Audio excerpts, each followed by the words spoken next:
रवि लामिछाने र बालेन शाहबीच 7 बुँदे सहमति भएको छ।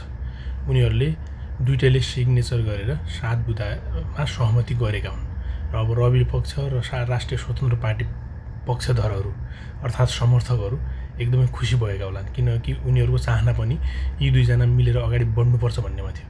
र तपाईहरूले यो सम्झौता पत्रको 3 र 4 नम्बर बुँदा पढ्नुहोस्। अनि बालेनलाई चाहिँ प्रधानमन्त्री बनाउने, रवि चाहिँ पार्टी अध्यक्ष रहने र राष्ट्रिय स्वतन्त्र पार्टीकै चुनाव चिन्ह लिएर राष्ट्रसभा पनि प्रधानमन्त्री बन्ने अर्थात् उम्मेदवार बन्ने भनेर भनिएको छ।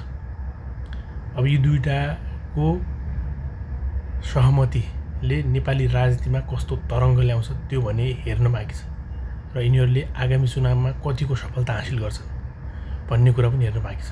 तपाईहरुलाई के लाग्छ यो सहमति कति दिन टिक्ला, अर्थात् साँच्चीकै यी दुईजना नै अगाडि बढ्यो भने नेपाली राजनीतिमा कस्तो भूकम्प ल्याउला, अर्थात् आगामी निर्वाचनमा कति मत पाउला?